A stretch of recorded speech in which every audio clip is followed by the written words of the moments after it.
One. So I'm here with a good friend of mine, Kaleb Leach. I've known him for about 2 years now. He's originally from Frankfurt, Kentucky. Uh, yeah, like Frankfurt, Germany, just with a O. Like, Yeah. yeah. So we spoke about that earlier, so I wouldn't mess that up. And so he's had an interesting journey with football.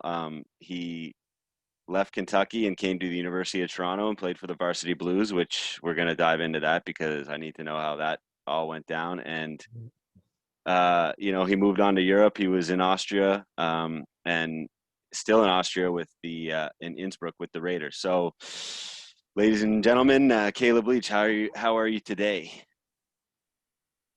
How are you now? That's what I remember my Canadian friend saying. Yeah, I don't. Every like Canadian lingo thing, like Canadian versus Toronto lingo, it's still stuck in my head. Um, I'm good, man. I'm actually back in the States for the holidays and enjoying some time at home. It's pretty uh, nice. yeah, you gotta love time with the family. Yeah, it's taken for granted most of the time. So Lexington, or not Lexington, Frankfort, Kentucky. How, yeah, Oh, don't get mad at me there. So you're in high school there, and you end up on the Varsity Blues in the University of Toronto. Like how does that happen? yeah. That was a journey. So I actually, out of high school, I got a scholarship to go play at Florida Tech University in Melbourne, Florida, Division II program. We were actually a very good football team. We were a brand new program my first year there. Um, Ended up being ranked in the top 25 3 out of the 4 years that I was there. I ended up doing 3 years playing. Then I decided to do grad school at the University of Toronto. Ah, So okay. that's how I got to Toronto. But quick shout out to Florida Tech, as our football team decided to fold this year due to coronavirus. They canceled the program. Dang. Yeah, and I mean the whole world of football, especially here in Europe, is feeling the shockwaves of COVID-19. So you decided to do grad school in Toronto, but how did that even come on your radar? Was it recruiters or Um, yeah, so so like a lot of other grad transfers, I wanted to play more, and I thought I wanted an opportunity to showcase my skills elsewhere, and I wanted to play in the CFL, and I was like, all right, how can I possibly do that? Maybe if I put myself right underneath CFL recruiters' nose, I'll be noticed. yeah. I knew nothing of Canada and Canadian football and Canadian universities. I knew of the city of Toronto, or see, look, I'm saying it like America. Toronto is how Americans say it. If you're from Toronto, it's just Toronto. You don't say the second T. Yeah. Um, but I knew of the city because of Drake, and then I think I knew of Montreal because of like my granddad or my dad might have said something about it once. But Yeah. Googled it, said University of Toronto. I saw the football team, shot some film, and it was like, "Here's a scholarship. I'll see you when you get here." Okay, yeah, so that's nice. And I'm sure you like walked on the field and you said, what is going on with the goalposts at the goal line here? The end Oh zones my are goodness! 20 yards deep, you Oh know. my goodness! That was a yeah move. Like moving from Kentucky to Florida was one move, and that was a shock in some ways because I was from a small town Kentucky. Then from Florida to Canada, although Canada's right next to us in the U.S., the culture is still very different. And then the culture in a city like Toronto is completely different than many other places. Yeah. So I went through some culture shocks there. So then when I found like I'm taking this all in this move, then I get on the football field. I'm like, why the heck is this longer? Why is this wider? Yeah. There are more people on the field and they're doing motions and you're telling me I need to run 30 yards just to do a 10-yard speed out. And I'm like, bro, this is this Different is crazy. game. I'm different game. I'm doing a speed out from the backfield out of some weird wacko motion. I was all messed up. Yeah. And then I'm sure they go, okay, like, oh, third down, send out the punt. You're like, wait, what's going on here? Three Yeah, downs.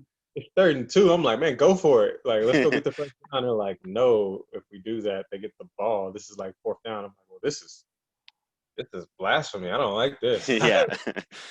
I did not like that at all. So, and I mean, I'm biased because I'm Canadian. I think the game is more exciting in some ways. But did you get used to it, or did you start to come around to some of the things you could take advantage of? You know what I mean? Like what? Um, yeah, I'll give you an example. I had a hero moment and a villain moment, I guess, or hero moment and like loser moment in the same game. It's my first game with the University of Toronto. I'm the grad transfer. I had a little hype going into the game. Uh, for whatever reason, I didn't get a lot of touches. That's doesn't matter. I ended up getting a big run towards the end of the game for like 80 plus yards, huge touchdown. Team was excited, and we were in position to where if we got the onside kick, we'd have a chance to come back and win the game. So I'm on the onside kick team, and the ball is about to go out of bounds. I easily could touch the ball. Like I'm in, Yeah. Okay. and I'm just looking at it like, oh, well, missed that shot. And Yeah. my teammates are freaking out, like, what is wrong with you? What's going on? And I'm just like, guys, I don't get it. And that's when I learned that the rules were different. And if we touch the ball in Canada, then we possess the ball. Yeah. So yeah, that kind of messed me up. Yeah. So yeah, that's what like because in American rules for the people listening is like if you touch a fumble, it's not automatically your football. Even an onside kick, you need a clear recovery. But Canadian rules, you can just bat it out of bounds. Guess what? It's your ball. So Yeah, sometimes you do a high kick and you send out your 6'9", tackle to just jump up there or yeah, big dude. But yeah, so there's a lot of rule variations, and like I've talked about it on here. Usually, I intro this with a unique fact about Canadian football or something like that, because there is a lot of weird things, like the Rouge. Um, yeah, I was talking to a guy uh, at the Europe's Elite camp yeah. on this, and he was talking about. I got up there, and he's like, they call it a waggle, but I call it the whackness because I was playing DB. I don't know who's running around. I show up, I'm trying to figure out what's going on. Is this like arena? So Yeah, hearing a X waggle or H waggle, I was like, all right, so we're playing Canadian rules, and I got to do these run ups, and oh, bro, that yeah, that threw me off. yeah. So Canadian game is definitely. I mean, it's like an acquired taste. If you're a football fan, you can learn to like it, but Yeah, it's got its own unique thing. So okay, so Toronto, and then you dive into some of the Toronto culture. You got probably got some good Caribbean food there. You know what I mean? That's one thing it's known in Toronto. nah, Uh, man, that city's amazing. Great food, great people. I mean, I still have my hoodie. yeah. University, I think I'm biased, but I think that's one of the most beautiful campuses in the world for the university. I mean, Uh, it's right downtown. yeah, it's literally like the stadium is smack in the middle of downtown. I think that's Young Station or Bloor Street Station. You come off the subway and it's right there with skyscrapers and whatnot. And you can walk to the lakefront there in maybe 30 minutes from campus. Beautiful place. But had that experience. Had a sip of coffee with some CFL scouts and coaches, and it literally was just that. Um, Yeah. got to meet with, I think it's Coach Tressman. The year the Argos won the championship would have been 16, no, 18, 2018, I think. And Yes. Yes. 105 in Ottawa against Calgary in the snow, right? Is that what you're talking about? exactly. Yeah. Yep, What a that was game that was. Holy. that was a nuts game, and Yeah. I remember being like entertained with that, and like the Argos talking to me, and then they went and had a crazy game. Yeah. And I also was like, all right, yeah, we're not interested in you anymore. So I took off to Europe. Yeah. I mean, the funny thing about that game was I was coaching basketball in Ottawa that weekend.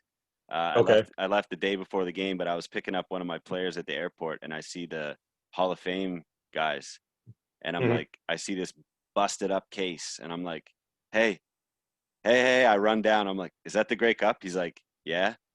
I'm like, "Can I see it?" He goes, "Sure."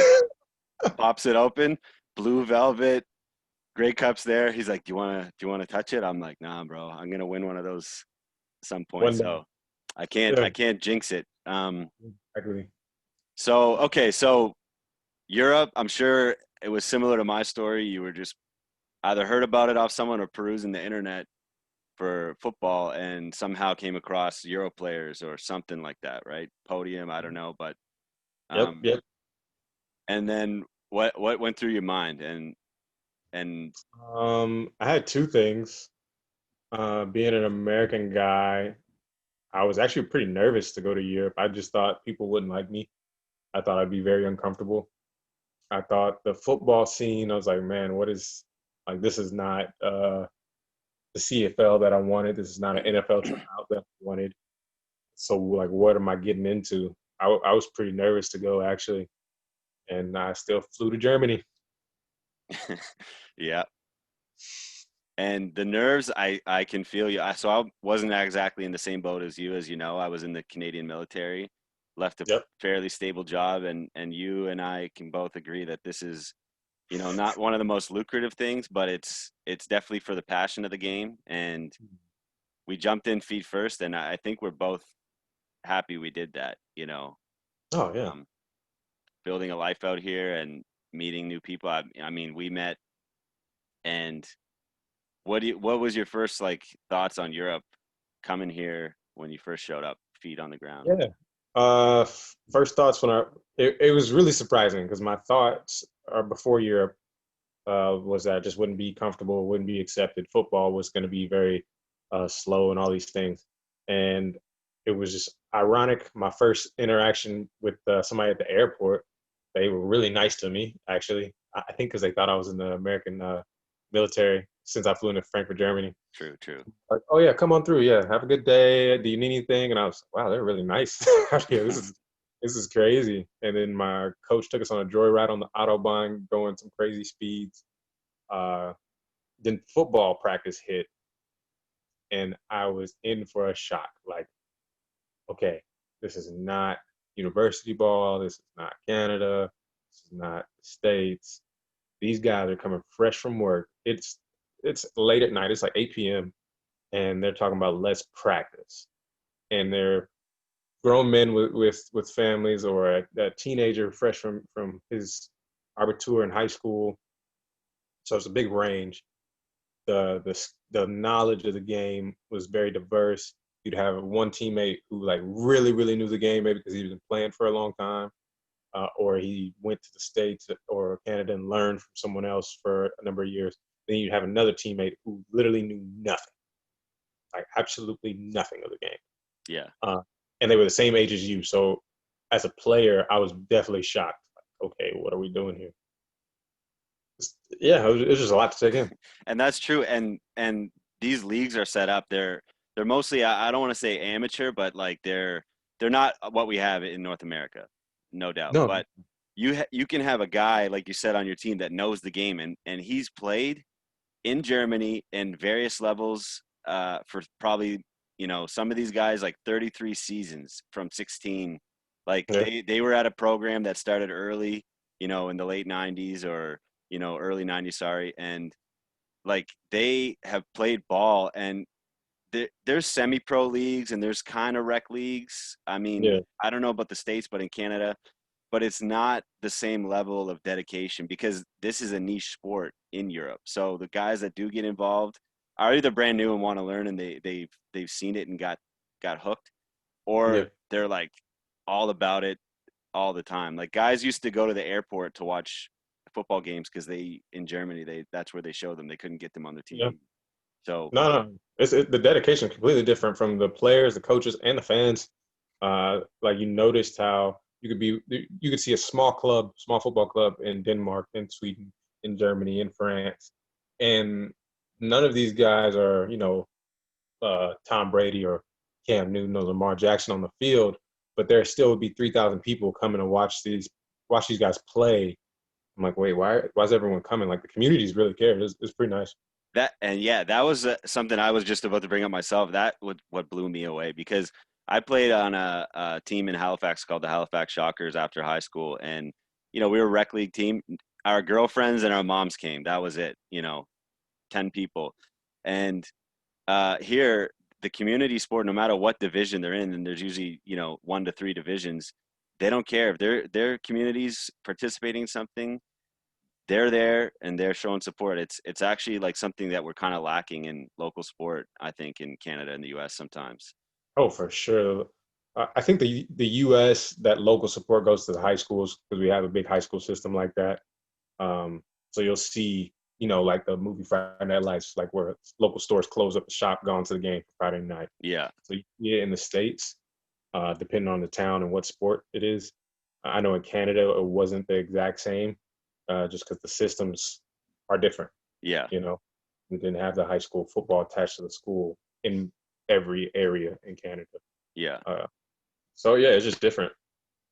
And so now coaching, you flip the script and started coaching. That's always a challenge too, because Europe, like you said, there's guys that don't know anything. There's guys that know stuff, and then also you're dealing with guys coming off work. They got families, and so for some it's a hobby, and that's like, and it's 100% okay, and they can't make practices all the time. So it's finding ways to balance that and teaching your whole group and your whole team something and putting a good product on the field can sometimes be a challenge, especially when you got 15 guys showing up to practice one week and then you have, a full team the next. It's hard to get things done, but Oh I'm yeah. sure you found ways to adapt.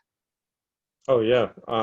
Yeah, coaching, just that switch from player to coach is always it's a battle for every athlete. When you're in that athlete mode to non-athlete, you're like, what the heck just happened to me?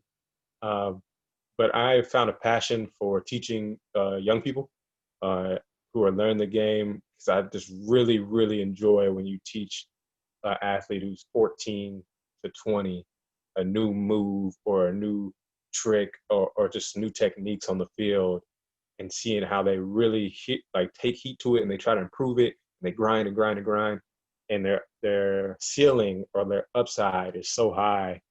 So we end up seeing these kids from different European countries go to Division 1 colleges, go to the NFL after the college and all this stuff. It's really, really fun. Now, here's the thing, kind of in your situation where you went to Canada, you wanted to get under the nose of some NFL or CFL scouts. With the CFL rolling out that new Oh yeah. international spot, do you think it's a benefit for some of these guys who, yeah, they could go and play, D1 or maybe even, D2 in the States? Or should they be maybe some of them setting their sights on some U sports, learning the Canadian game, and then if they're a dog, they can occupy that spot and they've already been introduced into the sport. Do, do, 100%. I definitely know where you're going with that. I think every athlete in Europe should take a moment to say, okay, what is my ultimate goal? Do I want to play professional football at the highest level? Do I want to experience the college life that I see on TV? Or do I just want to be a better football player every week, enjoy what I have here in my community, and eventually work or study in something else, right? But I think what the CFL and the NFL are doing with their pathway programs are amazing. I think it does grant some opportunities for international players to get over there. I think that there's more work to be done so those players can learn the games, especially the CFL, right? You're asking a guy from Italy to come be a linebacker, E lineman, O lineman, any position in the CFL. Anything you've learned in Italy as an American football game, and you're talking about come play Canadian, hey, you got to learn a whole new game. Yeah, that's true. You got to scrap that D line out. Guess what? You got to be a yard off the ball. Uh, So yeah, that's true. And that kind of brings me into what you're doing now with Europe's Elite, which is a media platform for youth football in Europe. I've done some work with them and participated in the camps. I think it's a wonderful thing. Evan Harrington, he's with the Washington football team, involved with that as well. Like, where how are you? Where do you see Europe's Elite going at this point, and like what have you enjoyed about it so far with it? Yeah, it's growing a lot faster than expected, especially in this time. But I think this December month is a great time for us. We decided to find a platform, create a platform that's completely free for youth athletes to showcase their skills and to just talk about them, right? Like you have Bleacher Report, you have Sports Center, you got the Players Tribune. It's all about the pro athlete all the time, 24/7 about them. What about the young guy? right? What about just the guy in my space who's 12 to 20 in Germany, in Sweden, in Denmark, doing the same things I'm doing and wanting to do better? Where's that news platform? That's Europe's Elite. And we've done a lot of news around these athletes. We've created ranking scales just so they can have something to achieve or shoot for, and kind of some bragging rights, right? You know, like when you play in a sport, you are playing to compete, and it is okay to have competition at all levels. If I'm 15 years old and I'm a dog on the field, at one point I want to say I'm the best 15-year-old, and I want to Oh prove yeah, it. true. And So they that's you it. they put on a great camp this year. It's in France, right? And Yeah, I'm gonna butcher the name here, but we're going to Voltaire, France in 2021, in July 19th to the 23rd. It'll be our annual Level Up camp. We had to cancel 2020 just because of COVID, of course, but 2018 was great. 2019 was great. 2021 will definitely be great. We normally get 300 campers, 27, 26 countries. It's pretty fun. yeah, that was one of the best things I was ever part of in Europe for sure. I met not only is like some great guys helping out who I'm like lifelong friends with and talk to all the time that because you know and the kids like seeing them every day and they're living together and playing together and it's like I don't know it's hard to explain unless you're there but it's a tremendous camp. Um, Yeah. but then that leads me to talk about like the guys that are over and help out, you know, they're coming down to do it pretty much on their own time most of the time.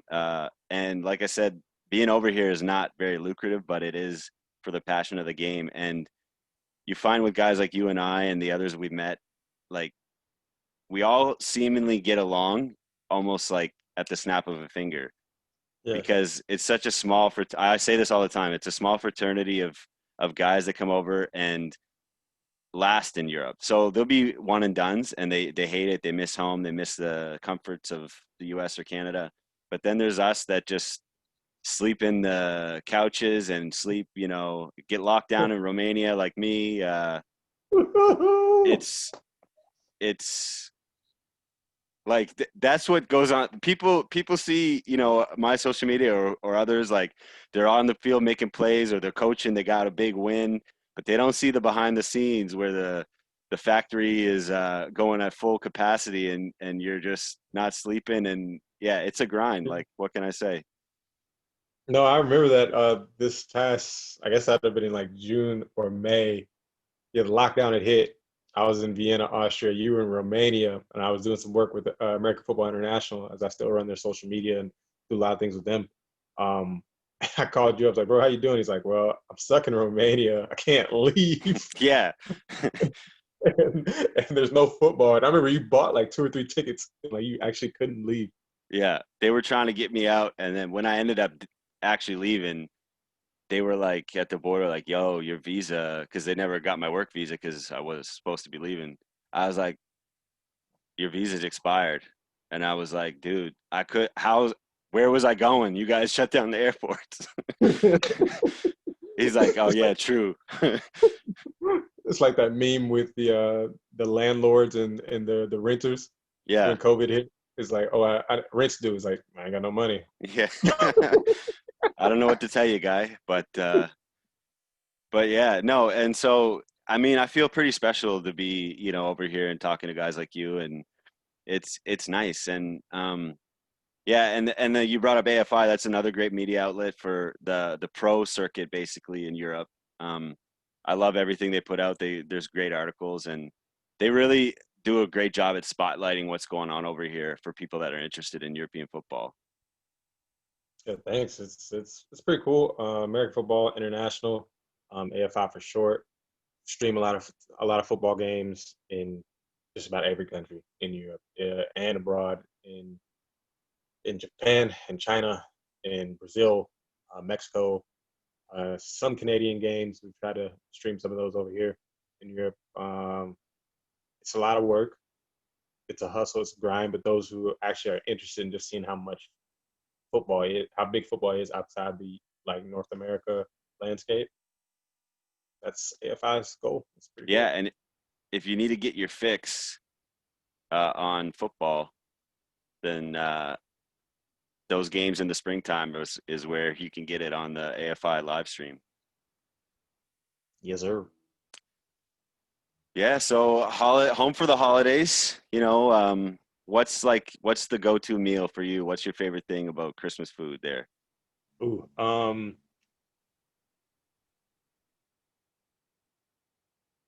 Oh dad no. actually just made some candy yams for me.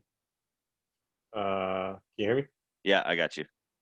Yeah, my dad made some candy yams for me the other day. That was really good. I obviously hit all the fast food spots. I went to Wendy's, got my fries and frosty. But definitely put the fries in the frosty. Anybody who says I'm weird for that, I don't you know. go, I feel you. We do that too. Chick-fil-A is my spot, Waffle House. I'm just enjoying all the fast food spots I don't have in Europe. Yeah, that's exactly what I do. Every time I go back home, I hit up. I'm sure you know this from being in Toronto. Tim Hortons. Got to get my double double. You gotta get your Uh, double double and some yeah, bits.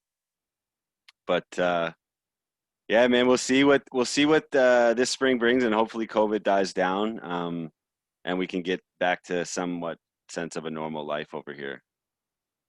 I hope so, man. Like I saw the vaccines rolling out in the UK hard, and it's being rolled out for emergency use here in the US.